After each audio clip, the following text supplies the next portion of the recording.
আজকে কথা বলবো যে হিস্টেরেক্টমি বা ইউট্রাস রিমুভাল সার্জারি নিয়ে।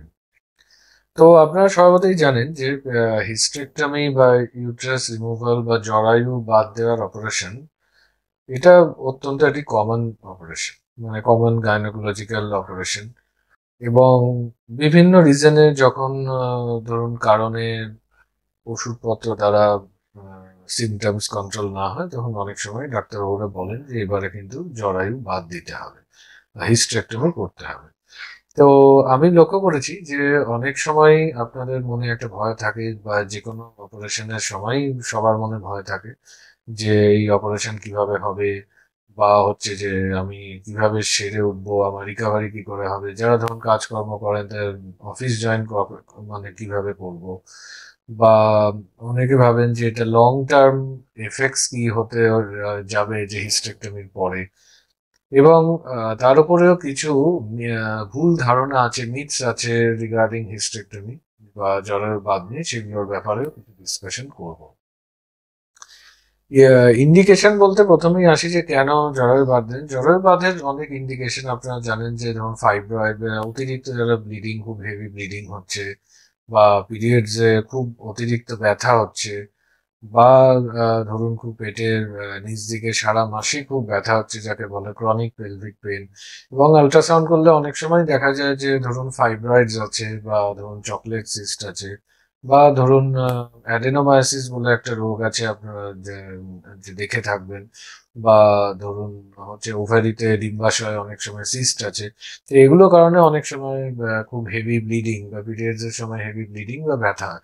প্রথমে তো অবশ্যই ডাক্তারবাবুরা ওষুধ দিয়ে চেষ্টা করেন, বা যদি ওষুধে কাজ না হয়, বা ধরুন খুব ব্লিডিং কমছে না, বা অনেক সময় এত খুব বড় টিউমার আছে যেটা ওষুধের মারফত ঠিকঠাক করা যাবে না, তখন অনেক সময় জরায়ু বাঁধের পরামর্শ ডাক্তারবাবুরা দিয়ে থাকেন। তো স্বভাবতই যে আপনারা ভাববেন এরপরে যে কোশ্চেনটা আসে, যে আপনারা কিভাবে হিস্টেরেক্টমি করাবেন, যে পেট কেটে অপারেশন করাবেন, না আপনারা যেটা এমনি ভাষায় আমরা বলি যে মাইক্রো সার্জারি করাবেন। আগে 10 থেকে 20 বছর আগে পেট কেটেই অপারেশন করা হতো, যখন লম্বা করে পেট কাটা হতো, বা অনেক সময় আড়াআড়ি করে। এখনকার তো কিছুদিন কিছু বছর আগে পর্যন্ত আড়াআড়ি করেই পেট কাটা হতো, তাড়াতাড়ি করে পেট কেটে অপারেশন করা হয়। তো এর অনেক ডিসঅ্যাডভান্টেজ আছে, যেমন যে অতিরিক্ত ব্যথা হয়, এবং অ্যাটলিস্ট 2-3 মাস রেস্ট নিতে হয়। ব্লিডিং এর চান্স অনেক সময় বেশি থাকে। সেলাইয়ের ইনফেকশন বা পেটের ইনফেকশনের চান্স অনেক বেশি থাকে। বা ওভারঅল রিকভারি টাইমটা অনেক ডিলেড হয়। আপনি অফিস বা যিনি বাড়ির কাজ করতে চাইছেন, অনেক পরে অ্যাটলিস্ট 6 সপ্তাহ আগে কিছু করতে পারবেন না, বা কোথাও যেতে পারবেন না। তো পেট কেটে হিস্টেরেক্টমি থেকে আস্তে আস্তে শিফট হয় যে মাইক্রো সার্জারিতে, যেটা আমরা বলি যে ল্যাপ্রোস্কোপিক সার্জারি। তো ল্যাপ্রোস্কোপি সার্জারির ক্ষেত্রে কি হয়, পেট কাটা হয় না। পেট না কেটে কি হয়, যে নাভির ওপরে একটা হোল করা হয়, যেটা লেন্থ অ্যারাউন্ড 1 সেন্টিমিটারের মতো থাকে, খুব ছোট। এবং পেটের দুদিকেও আহ, একদিকে দুটো, একদিকে একটা হোল করা হয়, যেটার সাইজও খুব কম, 0.5 সেন্টিমিটার। তো এই ছোট ছোট হোলের মাধ্যমেই জরায়ু বাত বা ইউট্রাস অপারেশন করা হয়। এবং এর মাধ্যমে কি হয়, যে আগে যে পেট কেটে অপারেশনের যে ডিসঅ্যাডভান্টেজ গুলো ছিল, পেট কেটে অপারেশন করতে গেলে যেটা হয়, যে খুব বাজে স্কার, বা ধরুন এই যে পেট কাটা হলো, খুব একটা বাজে পেটের ওপর একটা বাজে একটা দাগ থেকে যায় পরবর্তীকালে। তো মাইক্রোসার্জারিতে যেমন আমি বললাম যে এই যে 4টে হোল থাকে, এই 4টে হোলের মাধ্যমে অপারেশন করলে যেটা হয়, পেট কাটা হয় না, এবং ব্যথাও কম হয়, এবং পেটের ওপরে এই স্কারটাও থাকে না, এবং ব্লাড লস বা ইনফেকশনের চান্সও অনেক কম হয়। এবং আপনার রিকভারি, যেটা আপনার আগে বলা হচ্ছে যে 2 মাস 3 মাস, ধরুন 1-2 মাস বেড রেস্ট থাকতে হবে বা কাজে জয়েন করতে পারবেন না, সেটা ওভারঅল রিকভারিও খুব ফাস্ট হয়। তো মাইক্রো সার্জারিতে অবশ্যই বেটার। আজকালকার দিনে তো এখন মাইক্রো সার্জারি করলেই অপারেশন করা হয় পেট কেটে। খুব রেয়ার যে যদি কারোর কোনো খুব অসুবিধা হচ্ছে, বা খুব বড় টিউমার আছে, বা কেউ চাইছেন না, তখনই পেট কেটে অপারেশন করা। এখন তো recent form most advance form of laparoscopy বা মাইক্রো সার্জারি আছে রোবোটিক সার্জারি, যেখানে হচ্ছে যে আমরা অপারেশনের পরের দিনই, রোবোটিক সার্জারির পরে আমরা যিনি যার অপারেশন হচ্ছে ওনাকে আমরা হসপিটাল থেকে ডিসচার্জ করে দিই, এবং উনি 2-3 দিনের মধ্যেই বাড়ির সব কাজ বা কোথাও বেড়াতেও যেতে পারেন, বা যদি উনি অফিস জয়েন করতে চান অফিসেও জয়েন করতে পারেন। এবারে আসি রিকাভারিতে। ল্যাপ্রোস্কোপি বা সার্জারিতে যে বলি, মাইক্রো সার্জারিতে সেটা অ্যাটলিস্ট ধরুন 7-10 দিন, বা রোবোটিক সার্জারিতে আপনার মোটামুটি পরের দিনই আমরা ছেড়ে দিই, এবং উনি কিছুদিনের মধ্যেই 3-4 দিনের মধ্যেই সব জায়গায় উনি জয়েন করে নিতে পারেন। তো এবারে আসছি যে হিস্টেক্টমির ব্যাপারে অনেকেরই কিছু ভুল ধারণা আছে, তো সেগুলো আমি একে একে ডিসকাস করব। প্রথমে যেটা হচ্ছে, অনেকেই ভাবেন যে এই ওপেন আর মাইক্রো সার্জারি নিয়ে অনেকের একটা ভুল ধারণা আছে যে ধরুন মাইক্রো সার্জারি করলে পেটে কিছু টিউমার থেকে যাবে।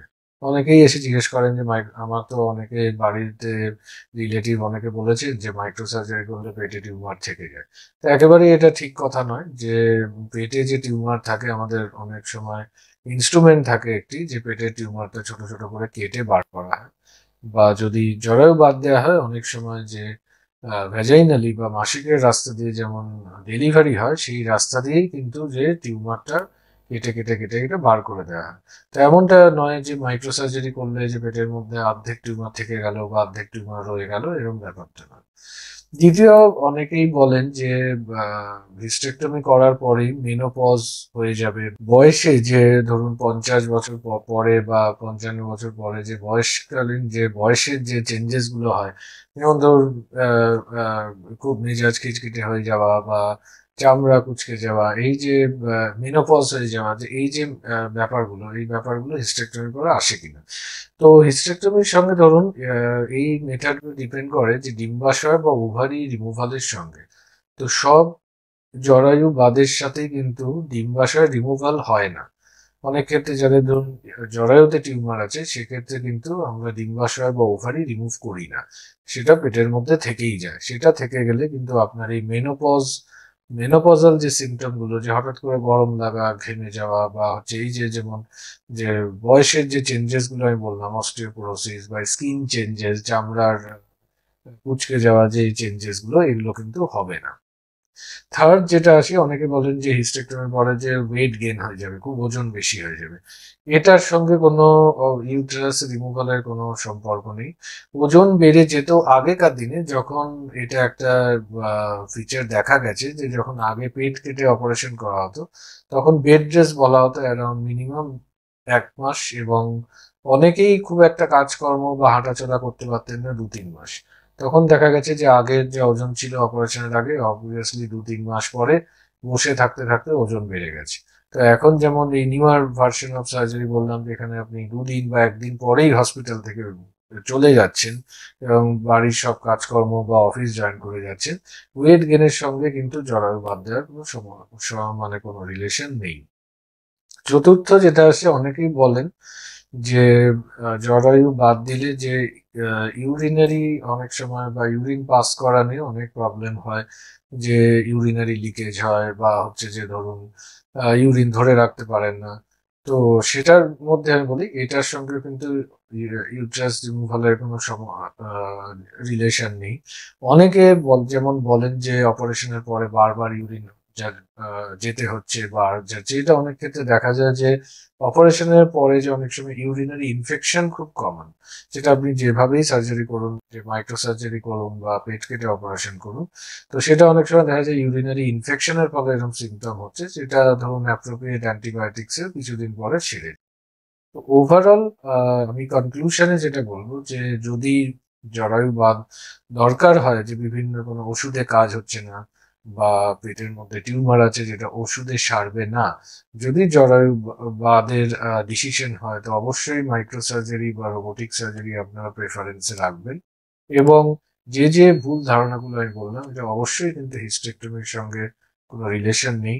ওভারঅল কমপ্লিকেশনস রেটও দেখা গেছে, যে ধরুন খুব এক্সেসিভ ব্লিডিং, বা ধরুন পেটের মধ্যে যে অন্যান্য অর্গানসের ইনজুরি, যে খাদ্যনালী বা ইউরিনের থলি, এগুলো থাকে, এগুলোর ড্যামেজ বা ইনজুরি রিস্কও কিন্তু অ্যারাউন্ড 1%। এবং অবভিয়াসলি যে নিউয়ার ভার্সন অফ সার্জারি পরে আপনি খুব তাড়াতাড়ি রিকভার করবেন এবং নিজের কাজে অফিস বা বাড়ির কাজে তাড়াতাড়ি জয়েন ব্যাক করে যেতে পারবেন। নমস্কার।